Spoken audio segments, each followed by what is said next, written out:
살아가면서 축복의 날을 우리에게 선사합니다.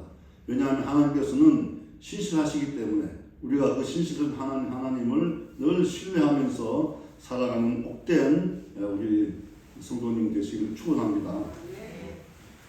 우리가 예수님을 믿고 구원받아서 하나님의 보살핌 아래 산다는 것이 우리 인생의 가장 큰 축복입니다. 그래서 우리는 늘 세상을 살아가면서 하나님의 보살핌 아래 늘 살 수 있도록 1.1획도 틀림이 없는 하나님의 말씀으로 기록된 성경 말씀을 부여잡고 그 성경 말씀 안에서 우리가 삶의 지혜와 지식과 통찰력을 얻어서 살아가야 될 것입니다. 오늘 본문은 하나님을 신뢰하지 못하고 육신의 힘을 의지하고 또 우상을 숭배하고 그렇게 함으로써 멸망의 길로 걸어가신 이스라엘 백성에 대해서 하나님께서 경고와 저주의 말씀을 선포한 내용입니다. 또 하나님을 신뢰하고 하나님을 의지하는 사람에게는 하나님께서 복을 주신다는 그런 내용의 말씀입니다. 우리 한번 성경 구절을 읽도록 하겠습니다. 성경 구절은 예레미야 17장 5절에서 8절 우리 다 같이 화면을 보면서 합독하시겠습니다. 여호와께서 이와 같이 말씀하시니라. 무릇 사람을 믿으며 육신으로 그의 힘을 삼고 마음이 여호와께서 떠난 그 사람은 저주를 받을 것이라. 그는 사막의 떨기나무 같아서 좋은 일이 오는 것을 보지 못하고 광야의 간조한 땅, 건건한 땅, 사람이 살지 않는 땅에 살리라. 그러나 무릇 여호와를 의지하여 여호와를 의뢰하는 자는 복을 받을 것이라. 그는 물가에 심겨진 나무가 그 뿌리를 강변에 뻗치고 더위가 올지라도 두려워하지 아니하며 그 잎이 청정하여 가무는 해에도 걱정이 없고 결실이 그치지 아니함 같으니라. 아멘.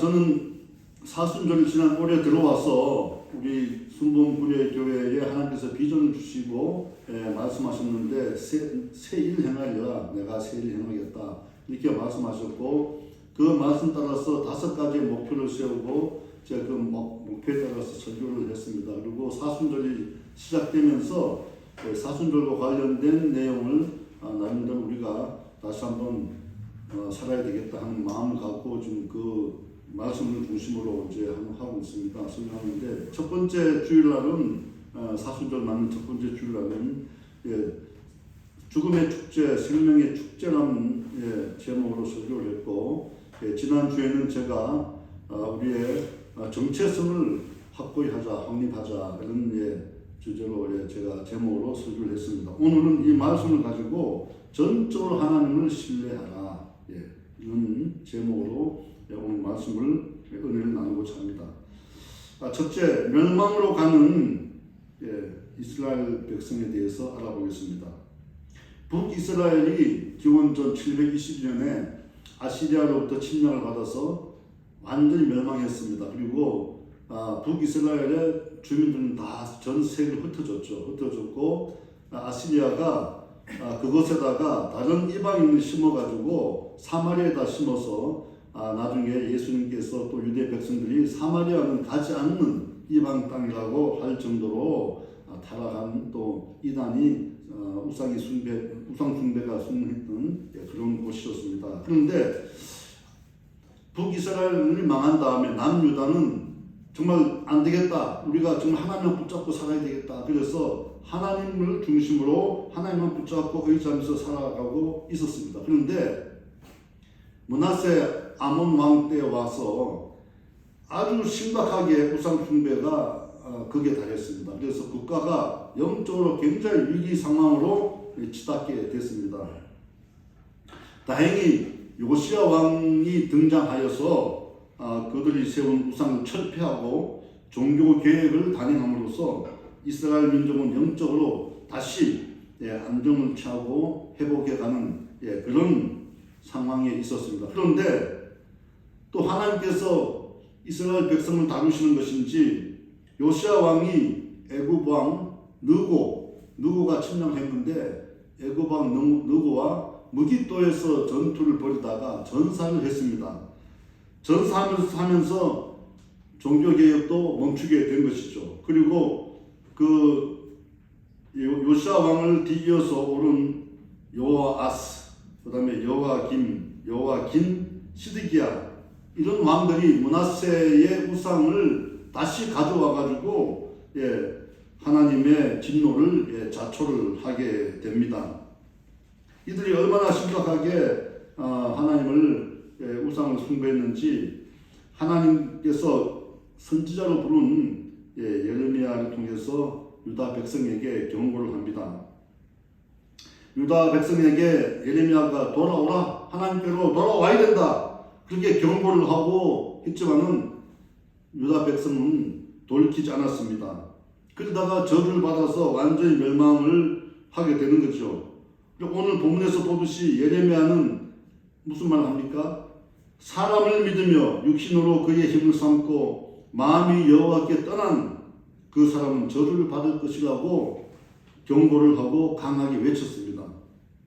백성은 이를 외면하고 결국 하나님으로부터 징계를 받아 멸망을 하게 됩니다. 우리 예레미야 선지자는 다 아시죠? 눈물의 선지자로 잘 알려진 분입니다. 그런데 예레미야 이름이 두 가지 의미가 있어요. 하나는 뭐냐면 하나님께서 높이신다, 이런 뜻이 있고, 또 하나는 하나님께서 던지신다, 이런 뜻이 있습니다. 하나님 여호와께서 던지신다는 것은 유다가 패했을 때 징계를 내리시겠다는 그런 뜻이고, 높이신다는 것은 징계 후에 유다를 다시 회복시키겠다, 이런 뜻이 담겨져 있습니다. 여러분, 하나님은 당신이 택한 백성을 끝까지 사랑하십니다. 그런데 우리가 죄악으로 갈 때는 하나님께서 반드시 징계를 하셔요. 징계를 하시고 그 다음에 우리가 회개하고 돌아올 때는 다시 회복시켜주는 그런 하나님이십니다. 오늘 그런 하나님이심을 예레미야의 이름에서도 우리가 알 수가 있습니다. 예레미야는 유다 역사상 가장 악한 왕, 므낫세 왕, 얼마나 악하게 그 우상 숭배를 했는지 이스라엘 역사에 기록되어 있는데 가장 악한 왕으로 기록이 되어 있습니다. 므낫세 왕이 통치할 때인 기원전 647년에 예루살렘에서 한 5km 정도 떨어진, 베들레헴도 예루살렘에서 한 5km 떨어져 있는데, 그것에서 한 5km 떨어져 있는 아나돗에 있는 제사장 hil기야의 아들로 태어났습니다. 그런데 20살 때 하나님으로부터 선지자로 부름을 받습니다. 이때는 요시야 왕이 한참 젊은 요시야 왕이 종교 개혁을 한참 진행할 때입니다. 진행할 때라서 그때 선지자로 부름을 받았습니다. 근데 요시야 왕은 하나님 보시기에 굉장히 정직하게 행하는 분입니다. 그래서 선왕인 므낫세나 아몬과 달리 우상을 갖다 완전히 배격하고 바알 산당을 헐고 예루살렘 경내에 있는 이방 신들의 산당과 그 다음에 아세라 목상을 다 모두 철거하고 다 불태우는 이런 종교 개혁을 과감하게 추진했습니다. 이 같은 내용은 열왕기하에 기록되어 있는데 우리 열왕기하를 한번 보시겠습니다. 열왕기하 23장 15절에 또한 이스라엘에게 범죄하게 한 느밧의 아들 여로보암이 베델에 세운 제단과 산당을 왕이 헐고 그 산당을 불사르고 빻아서 가루로 만들며 또 아세라 목상을 불살랐더라, 이렇게 기록이 되어 있습니다. 예레미야는 이러한 요시야 왕을 굉장히 사랑했습니다. 특히 자신이 선지자로 활동하고 오는 뒤에 예루살렘 성내에서 율법책이 발견됐습니다. 율법책이 발견됐는데 이로 말미암아서 요시야는 종교 개혁을 한층 더 가속화하게 됩니다. 그래서 신전 우상 숭배한 제사장들의 무덤까지 파서 그 제사장들의 뼈를 불사르고 철저히 우상의 잔재를 청산했습니다. 그런데 안타깝게도 요시야 왕은 솔로몬 왕이 최강의 요새로 만든 무깃도에서 유다를 침략한 느고에게 전사를 당하고 납니다. 안타깝게도 종교개혁은 여기서 멈추게 되죠. 그리고 여호아스, 여호야긴, 그 다음에 여호야긴, 시드기야, 이 네 왕이 한결같이 므낫세의 우상을 도입해서 우상을 섬기다가 결국은 바벨론의 느부갓네살 왕에게 멸망을 당하게 됩니다. 하나님께서 바벨론의 느부갓네살 왕을 사용을 하셔서 이스라엘을 유다를 멸하게 된 것이죠. 그런데 예레미야는 50년 동안 선지자로서 활동을 했는데 나중에 마지막에 고향 사람들한테서 모함을 당하고 온갖 순환을 당했습니다. 그리고 감옥에 갇혀서 고생하고 유다가 망한 1년 뒤에 애굽을 의지했던 유다 사람들이 애굽으로 가면서 예레미야를 끌고 가서 거기서 예레미야가 생을 마감을 하게 됩니다. 이스라엘 백성은 참 이해하기 어려운 백성입니다. 왜냐하면 하나님의 선민으로 택함을 받아가지고 애굽에서 노예살이 할 때 하나님께서 출애굽을 시켜줬어요. 홍해를 갈라서 홍해를 건너가게 하고 요단강을 가르고 요단강을 건너가게 해서 지금 가나안 땅에 정착에 살게 했는데 그 하나님의 은혜를 그냥 잊어버리고 우상을 숭배합니다. 우상을 숭배하니까 하나님께서 진노하고 가지 말라고 다시 돌아오라고 수없이 외쳤는데도 불구하고 결국은 우상을 숭배하다가 망하게 된 것이죠. 여러분, 하나님은 오늘날도 하나님께서 택한 백성들, 특히 저와 여러분들을 통해서 신뢰받기를 원합니다. 하나님께서 신뢰를 받기를 원합니다. 여러분, 하나님을 신뢰하십시오. 사람을 의지하지 말고 전적으로 하나님을 의지하는 복된 주님의 백성으로 살아가기를 축원합니다. 예레미야 선지자는 하나님을 외면하고 우상 숭배하는 사람은 사막의 떨기나무 같아, 그렇게 얘기를 합니다. 그러면서 그 사람들은 좋은 일이 오는 것을 보지 못할 것이라고 저주했습니다.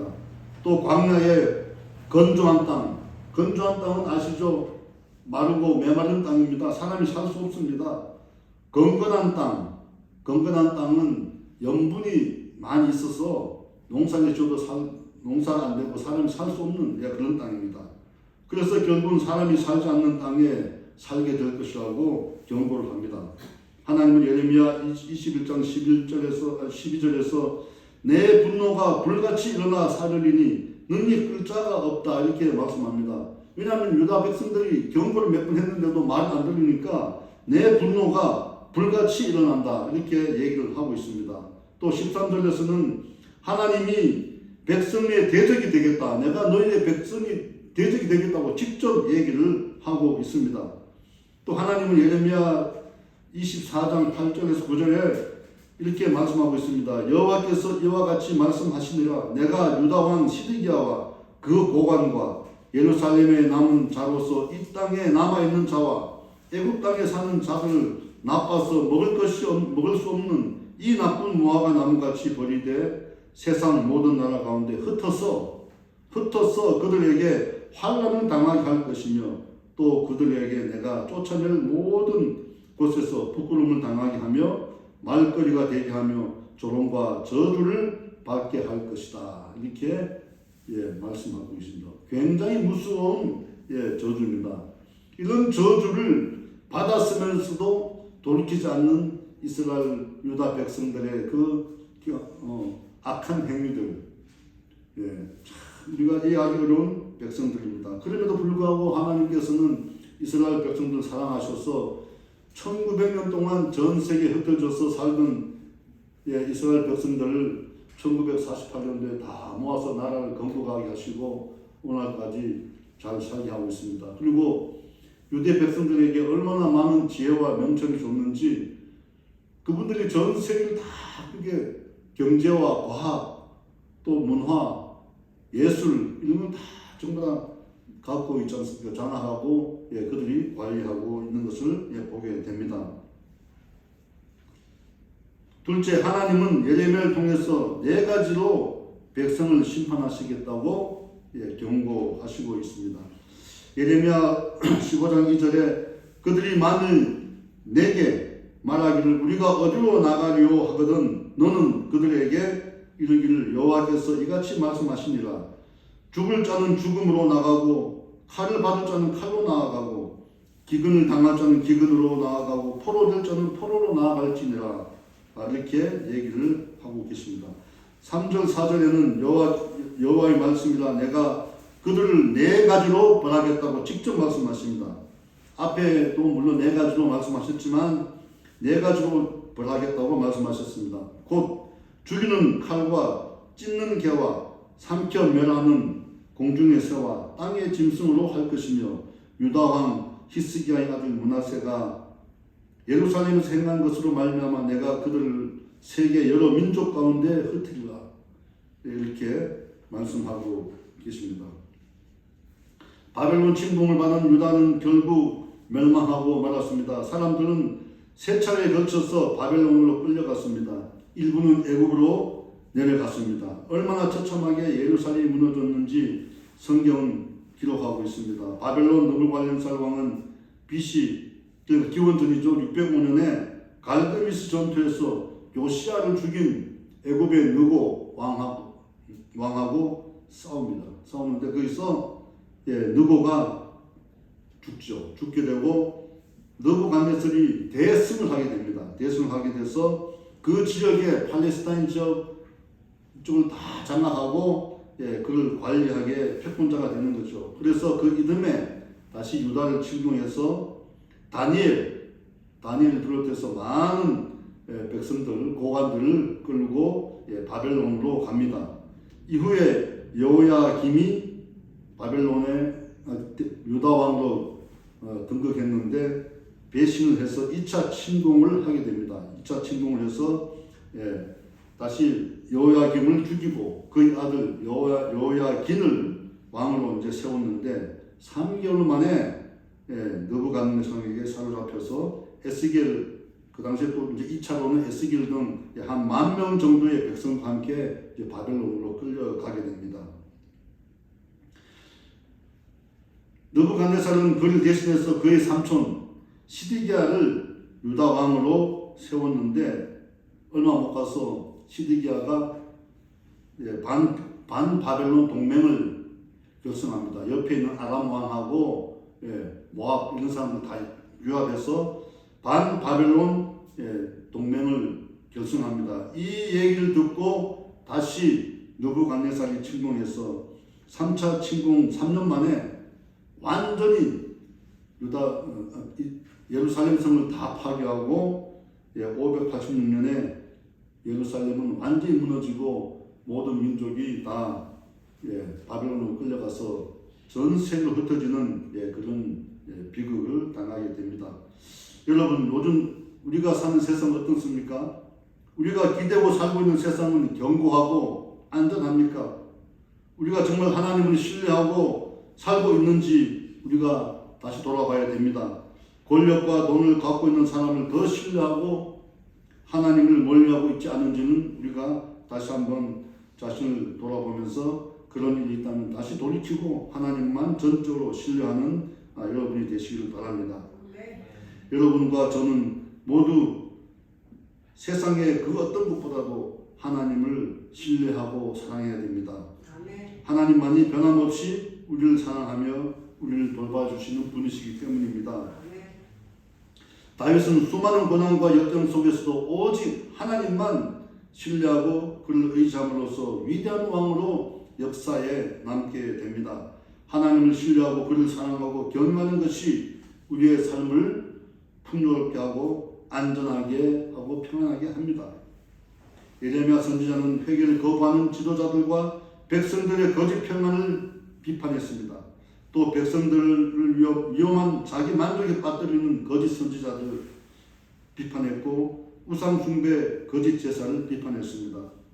당시 거짓 선지자들은 백성들에게 하나님의 법을 지키지 않아도 된다고 얘기를 합니다. 그러면서 우상과 같이 살게 되면 만족한 삶을 살 수 있겠다고 그렇게 거짓으로 가르침을 전파했습니다. 하나님께 드리는 예배는 단지 형식일 뿐이니까 너무 그렇게 하나님께 예배 드리는 것을 그렇게 부담 갖지 마라 이렇게 얘기도 하고 이렇게 했습니다. 그러나 예배는 하나님께서 진정으로 받는 예배를 원하시지 형식적으로 받는 예배를 하나님께서는 원치 않는다는 것을 우리가 알아야 됩니다. 하나님은 이런 백성에게 예레미야 선지자를 통해서 또 평안의 길을 제시를 합니다. 참 하나님은 너무나 마음이 너그러우신 분, 사랑이 많으신 분이에요. 그렇게 당신 택한 선민으로 택한 이스라엘 백성이 범죄하고 우상 숭배하고 했는데도 불구하고 또 평안의 길을 제시를 합니다. 예레미야 6장 16절에서 17절에 보면 여호와께서 이와 같이 말씀하시되 너희는 길에 서서 보며 옛적 길 곧 선한 길이 어딘지 알아보고 그리로 가라. 옛날 선하게 하나님만 신뢰하고 하나님만 의지하던 그 선한 길로 가라고 그렇게 얘기합니다. 너희 심령이 평안을 얻으리라. 그렇게 된다면 너희 심령이 평안을 얻으리라. 이렇게 얘기를 합니다. 그런데 그들의 대답이 정말 상상을 초월할 정도입니다. 우리는 그리로 가지 않겠노라. 이렇게 얘기합니다. 우리는 그리로 가지 않겠노라 하였으며 내가 또 너희 위에 파수꾼을 세웠으니 나팔 소리를 들으라 하나 그들의 대답은 우리는 듣지 않겠노라 하였도다. 이렇게 예레미야 선지자한테 얘기해서 예레미야가 이렇게 성경에 기록하고 있습니다. 여러분 평안은 오직 하나님을 신뢰하고 그를 의지할 때 하나님이 주시는 평안이 참 평안임을 우리가 잊지 말아야 됩니다. 셋째, 하나님을 의지하는 사람에게 오는 복이 어떤 것인지 또 알아보겠습니다. 오늘 본문 예레미야 17장 7절에서 8절에 보면 그러나 무릇 야훼를 의지하며 여호와를 의뢰하는 그 사람은 복을 받을 것이라. 그는 물가에 심어진 나무가 그 뿌리를 강변에 뻗치고 더위가 올지라도 두려워하지 아니하며 잎이 청정하여 가무는 해에도 걱정이 없고 결실이 그치지 아니함 같으리라. 이렇게 얘기합니다. 결실이 그치지 없답니다. 그리고 물가에 심겨진 나무처럼 그 뿌리를 강변에 뻗치고 더위가 올지라도 더위는 걱정 없고 잎이 청정하여 가뭄 해에도 걱정이 없다는 것입니다. 여러분 하나님을 신뢰하고 의지하는 사람은 하나님의 동산에 생명 강가에 심겨져 그 수액을 마음껏 빨아올리며 평안하게 사는 사람이 됩니다. 참 평안을 얻게 된다는 말씀을 분명하게 하나님께서 우리에게 말씀하고 계십니다.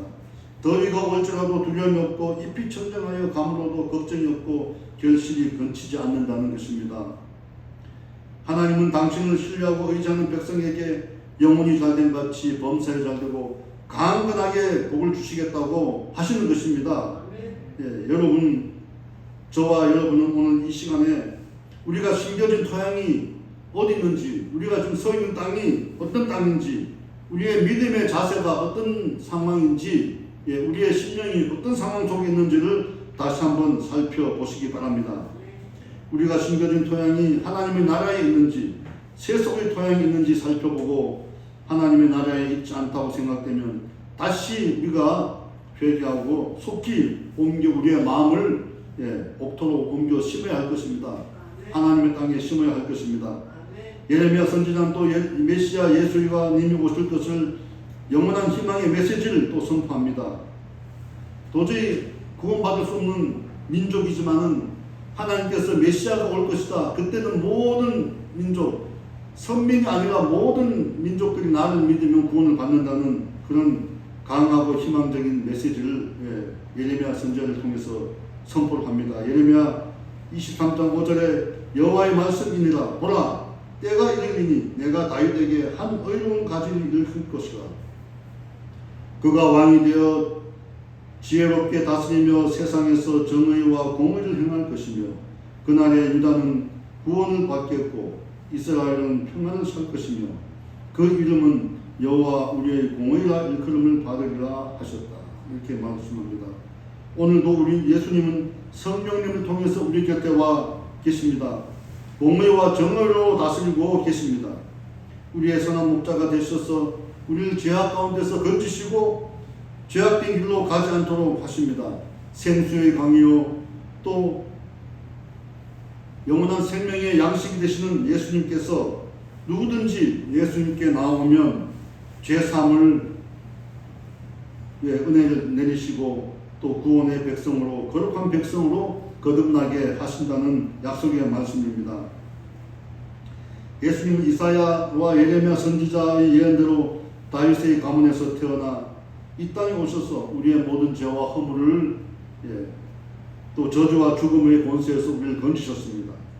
예수님은 공의와 정의로 통치하시며 선한 목자가 되시고 우리에게 새 언약을 보혈로 세워 주셨습니다.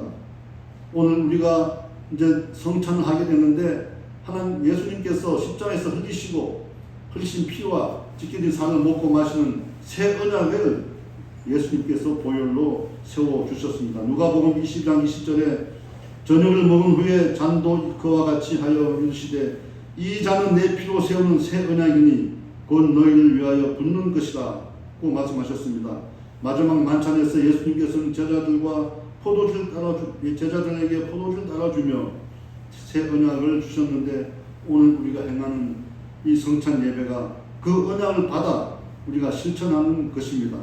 할렐루야. 성찬을 통해서 저주와 고난과 고통은 사라질 것입니다. 예수님은 당신을 믿는 사람들을 영원한 천국 백성으로 삼으시고 빛이요 생수의 강이시며 생명의 떡이신 예수님 품으로 인도하십니다. 우리를 빛 가운데 인도하시고 마르지 않는 생수를 주시며 영원히 배고프지 않게 해 주시는 것입니다. 예레미야 선지자는 또 남은 자들에게 받을 복을 말씀하시는데 예레미야 3장 13절에 말씀하십니다. 하나님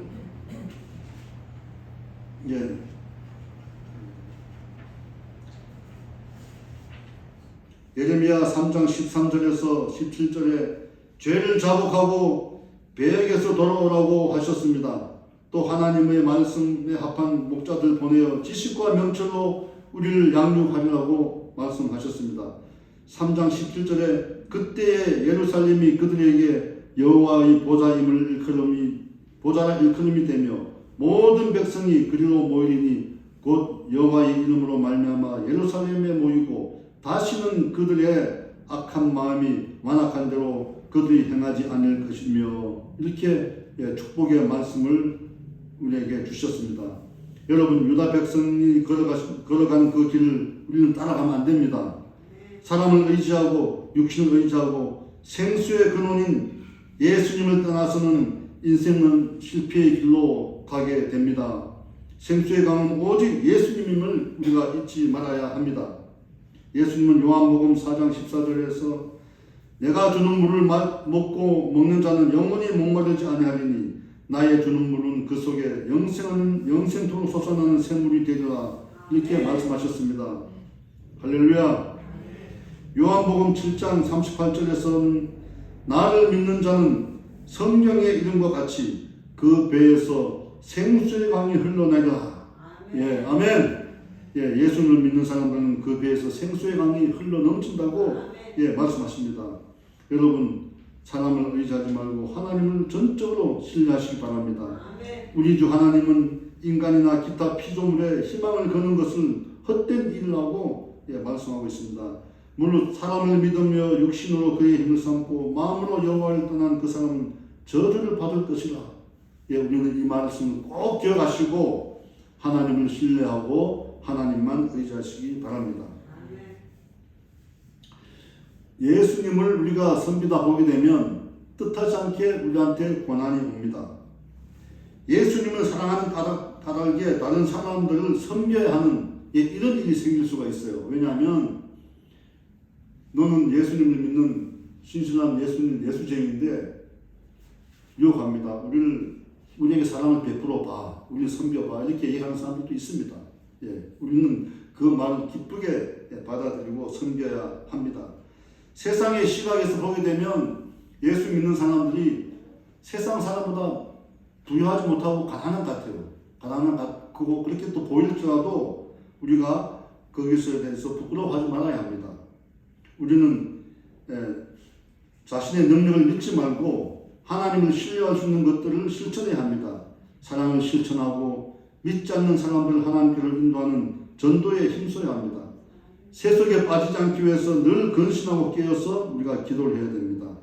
정직과 성실의 영으로 나를 채우고 겸손하게 사랑을 실천해야 합니다. 그러면 하나님께서 우리를 도우실 것입니다. 예수님은 마태복음 6장 33절에서 말씀하십니다. 그런즉 너희는 먼저 그의 나라와 그의 의를 구하라. 그리하면 이 모든 것을 너희에게 더하시리라. 아멘. 주님의 말씀대로 오늘 가장 사랑하는 마음으로 최선을 다해서 살아갑시다. 우리가 매일매일 살아가면서 최선을 다해서 오늘 가장 사랑하는 마음으로 그날 최선을 다해서 우리가 살아야 되겠습니다. 하나님 말씀에 순종하고 서로 겸손하게 믿는 자들이 서로 허리를 동료매야 합니다. 우리 믿는 사람들은 서로 힘을 합치고 허리를 동료매고 같이 힘을 합쳐서 천국을 향해서 걸어가야 됩니다. 혼자 가게 되면 가볍고 멀리 가는 것 같아도 멀리 가지 못합니다. 그러나 둘이서 힘을 합쳐서 가게 되면 멀리 가고 오래 갈 수가 있습니다. 하나님은 교만한 자를 가장 싫어하신다는 말씀을 잊지 말아야 합니다. 베드로전서 5장 5절에 젊은 자들아 이와 같이 장로들에게 순종하고 다 서로 겸손으로 허리를 동이라.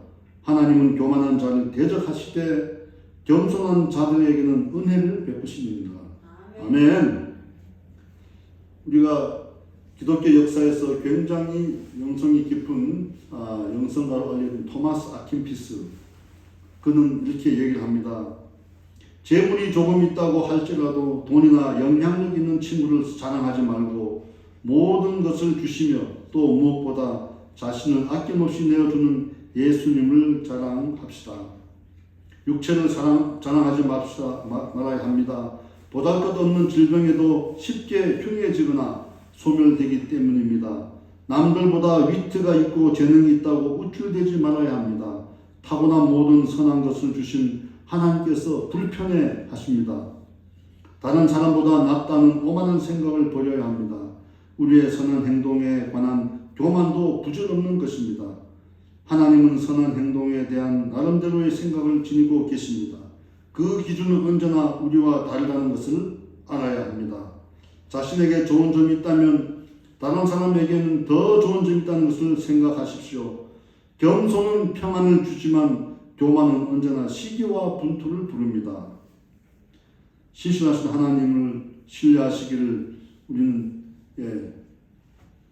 세상을 살아가면서 오직 하나님만 의지하고 신실하게 하나님을 의지해야 될 것입니다. 하나님을 신뢰하시고 축복된 삶을 살아가시기를 주님의 이름으로 축원합니다. 축원합니다. 다 같이 기도하겠습니다.